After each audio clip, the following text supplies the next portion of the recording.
Hello friend.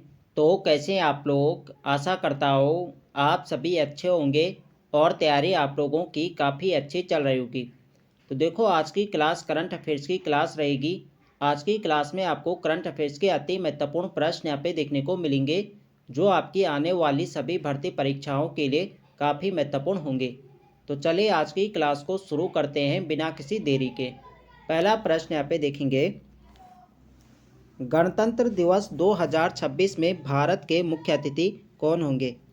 तो यहाँ पे आप लोग ऑप्शन देख सकते हैं। इसका जो सही आंसर है ये option B, Ursula von der Leyen और एंटोनियो कोस्टा। तो उर्सुला वान डेर लेयन और एंटोनियो कोस्टा वर्ष 2026 में गणतंत्र दिवस में भारत के मुख्य अतिथि होंगे, ये आपको ध्यान रखना है। महत्वपूर्ण बातें यहाँ पे देख लेते हैं इनसे। उर्सुला वान डेर लेयन ये यूरोपीय आयोग की अध्यक्ष हैं और एंटोनियो कोस्टा है ये यूरोपीय परिषद के अध्यक्ष हैं, ये भी आपको ध्यान रखना है। अगला प्रश्न यहाँ पे देखेंगे, हाल ही में फर्जी संतों के खिलाफ ऑपरेशन कालनेमी किसने प्रारंभ किया। तो इसका जो सही आंसर है यह ऑप्शन बी, उत्तराखंड राज्य। उत्तराखंड राज्य ने फर्जी संतों जो ढोंगी बाबा होते हैं उन्हें पकड़ने के लिए ऑपरेशन कालनेमी चलाया है, यह आपको ध्यान रखना है। अगला प्रश्न यहाँ पे देखेंगे, ऑपरेशन कालनेमी अभियान का मुख्य उद्देश्य क्या है। तो इसका जो सही आंसर है ये ऑप्शन बी, ढोंगी बाबाओं और पाखंडी साधुओं की पहचान और गिरफ्तारी करना इसका मुख्य उद्देश्य है। ऑप्शन बी इसके यहाँ पे सही आंसर हो जाएगा। अगला प्रश्न यहाँ पे देखेंगे, और इसका जो उद्देश्य है यह है धर्म की मर्यादा की रक्षा और समाज में सुरक्षा व विश्वास स्थापित करना इसका उद्देश्य है, ये भी आपको ध्यान रखना है। अगला प्रश्न है हमारा, हाल ही में राष्ट्रपति द्रौपदी मुर्मू ने राष्ट्रपति तपोवन और राष्ट्रपति निकेतन का उद्घाटन किस स्थान पर किया। तो इसका जो सही आंसर है यह ऑप्शन डी, देहरादून। देहरादून जनपद में राष्ट्रपति द्रौपदी मुर्मू ने राष्ट्रपति तपोवन और राष्ट्रपति निकेतन का उद्घाटन किया है, यह आपको ध्यान रखना है। अगला प्रश्न यहाँ पे देखेंगे, उत्तराखंड के किस स्थान से उत्तर सिंधु सभ्यता काल की लगभग 3500 साल पुरानी ताम्र मानव आकृति प्राप्त हुई है। तो इसका जो सही आंसर है यह ऑप्शन सी, महरा गांव भीमताल। तो महरा गांव भीमताल से सिंधु सभ्यता काल की लगभग 3500 साल पुरानी ताम्र मानव आकृति प्राप्त हुई है, यह आपको ध्यान रखना है। महत्वपूर्ण बातें यहाँ पे देख लेते हैं। उत्तराखंड के नैनीताल जिले के भीमताल स्थित महरा गांव से करीब 3500 साल वर्ष पुरानी ताम्र मानव आकृति प्राप्त हुई है।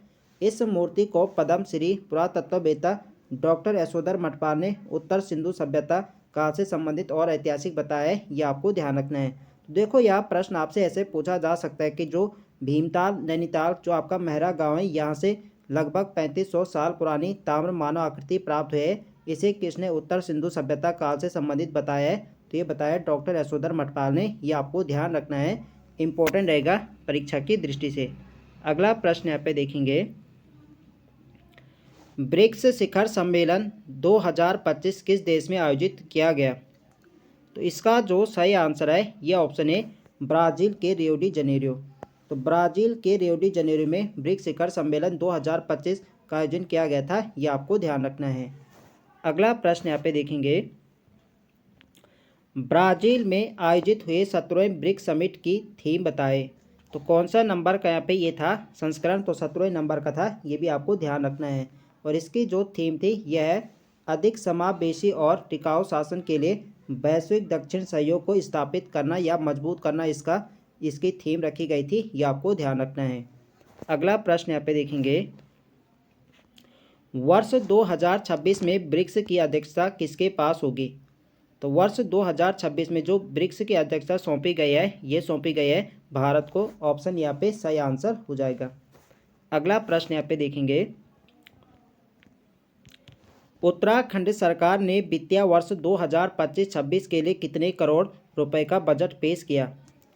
तो इसका जो सही आंसर है यह ऑप्शन बी, 1,01,175.33 करोड़ का बजट पेश किया गया था वर्ष 2025-26 के लिए, ये आपको ध्यान रखना है। और ऐसा पहली बार हुआ है जब 1 लाख करोड़ से अधिक का बजट पेश किया गया है, ये भी आपको ध्यान रखना है। अगला प्रश्न यहाँ पे देखेंगे, उत्तराखंड सरकार ने वित्तीय वर्ष 2025-26 बजट किस तिथि को पेश किया? तो ये पेश किया गया था 20 फरवरी को। ऑप्शन बी यहाँ पे सही आंसर है। और पेश किसने किया था? तो उत्तराखंड के जो वित्त मंत्री है यहाँ पे प्रेमचंद अग्रवाल, इन्होंने पेश किया था। ये भी आपको ध्यान रखना है। अगला प्रश्न यहाँ पे देखेंगे, उत्तराखंड सरकार का वित्तीय वर्ष 2025-26 का बजट किसने प्रस्तुत किया?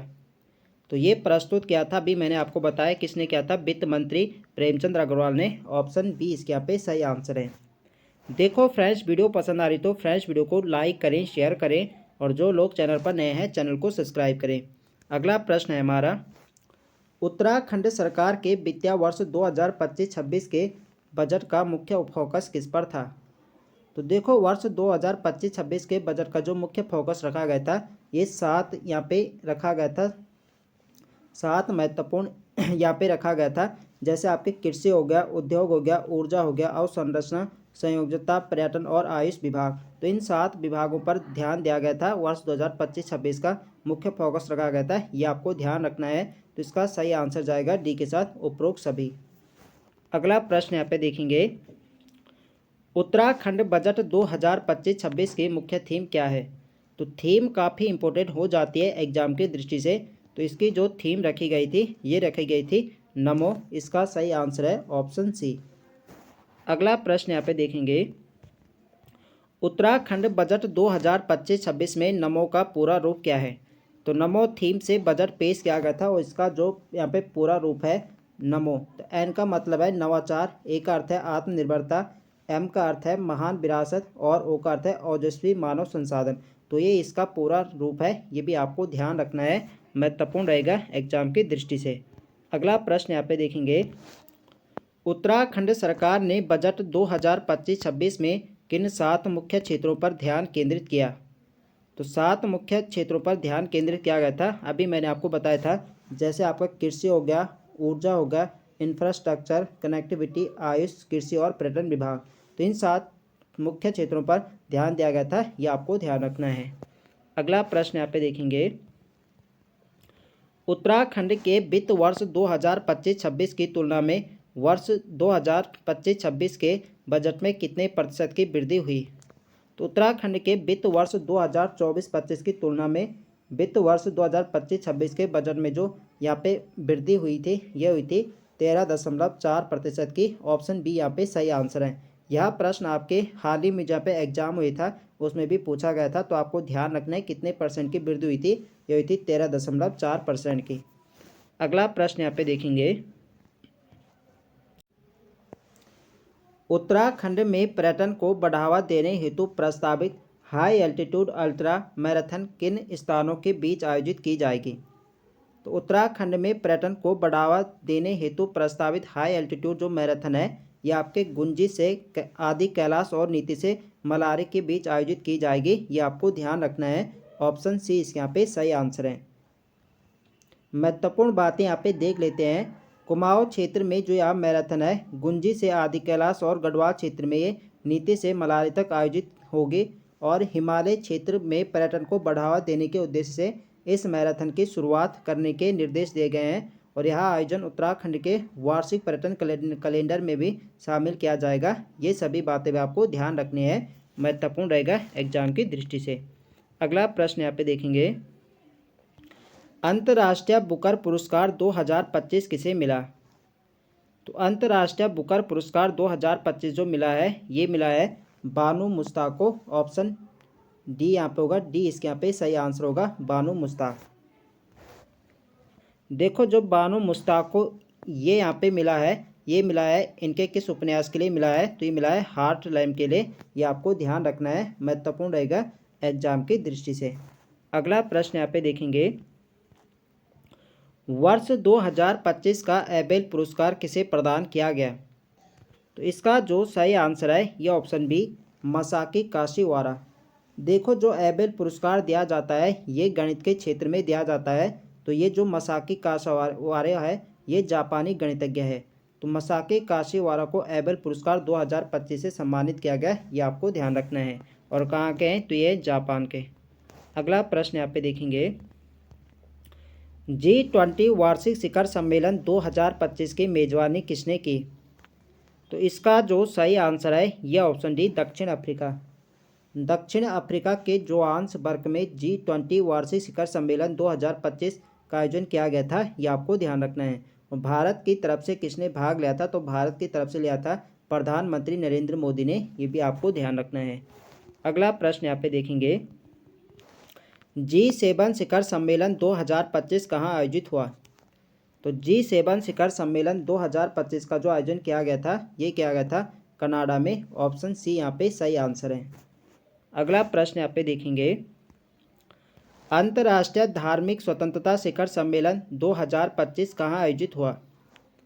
तो अंतर्राष्ट्रीय धार्मिक स्वतंत्रता शिखर सम्मेलन 2025 का जो आयोजन किया गया था, ये किया गया था नैरोबी कन्या में, ये आपको ध्यान रखना है। बी इसके यहाँ पे सही आंसर है। यह प्रश्न में भी जो हाल ही में यहाँ पे कोई जो एग्जाम हुए थे उनमें यह प्रश्न पूछा गया था, तो आपको ध्यान रखना है। जो अंतर्राष्ट्रीय धार्मिक स्वतंत्रता शिखर 2025 का जो आयोजन हुआ था वह आता है नैरोबी कन्या में, यह आपको ध्यान रखना है। अगला प्रश्न यहाँ पे देखेंगे, उपन्यास फ्लैश के लिए बुकर पुरस्कार 2025 किसे मिला? तो देखो, एक होता है अंतर्राष्ट्रीय बुकर पुरस्कार जो बानो मुश्ताक को मिला था, और एक होता है बुकर पुरस्कार। तो बुकर पुरस्कार जो मिला है ये मिला है डेविड सजले को। ऑप्शन यहाँ पे सही आंसर है। और इनके को किस उपन्यास के लिए मिला है? तो ये मिला है फ्लैश उपन्यास के लिए, ये आपको ध्यान रखना है। अगला प्रश्न यहाँ पे देखेंगे, 74वां मिस यूनिवर्स 2025 किसने जीता? तो 74वां मिस यूनिवर्स 2025 का जो खिताब जीता है ये जीता है फातिमा बॉस ने। ऑप्शन सी यहाँ पे सही आंसर है। अगला प्रश्न यहाँ पे देखेंगे, नवंबर 2025 में प्रधानमंत्री नरेंद्र मोदी ने किस स्थान पर G20 में भाग लिया?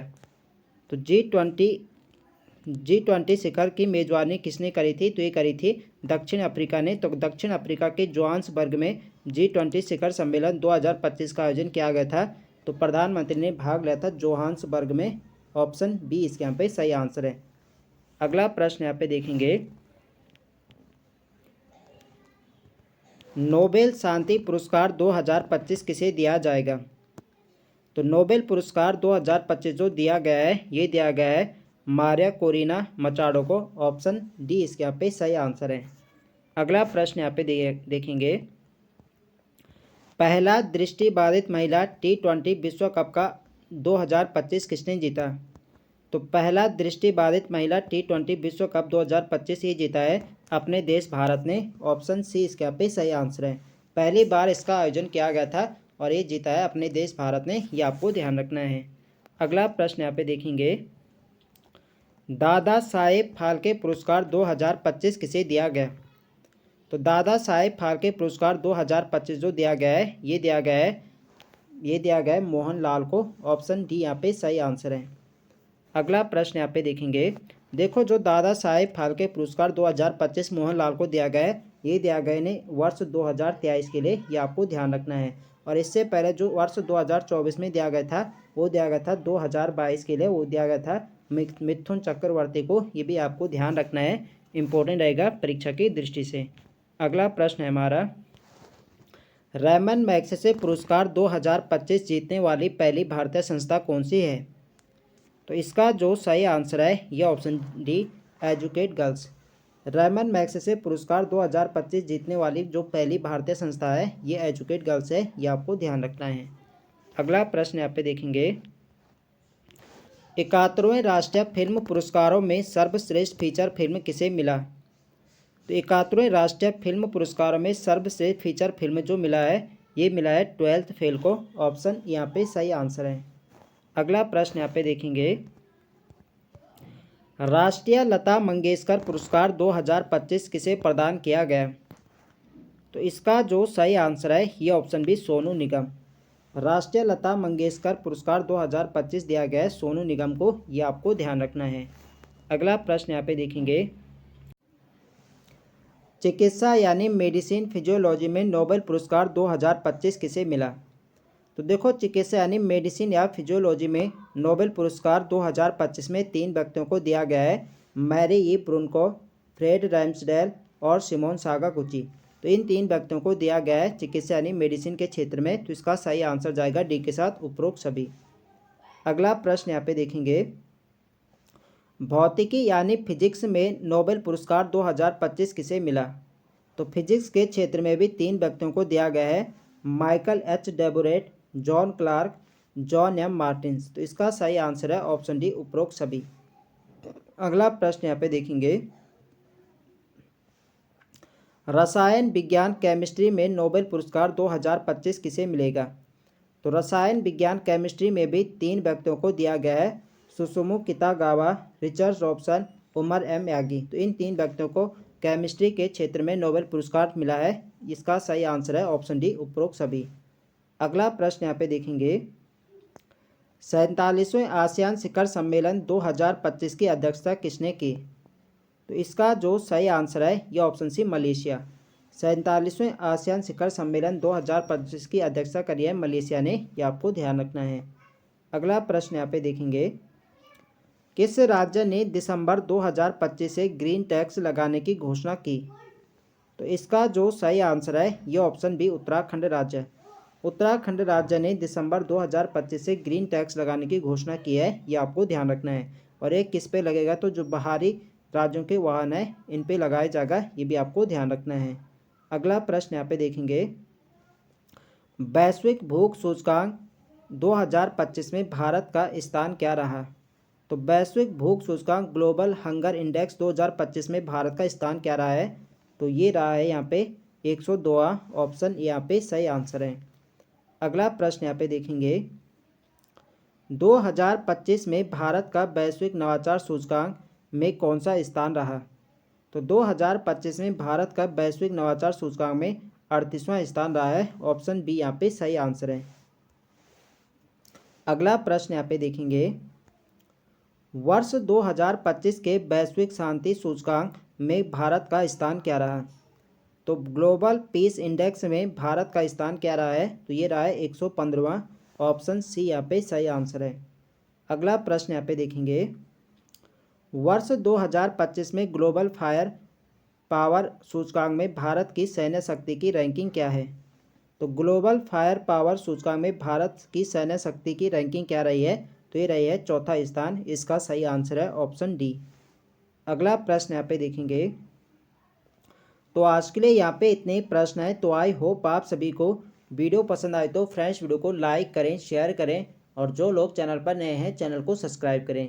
मिलते हैं नेक्स्ट वीडियो में, तब तक के लिए जय हिंद दोस्तों।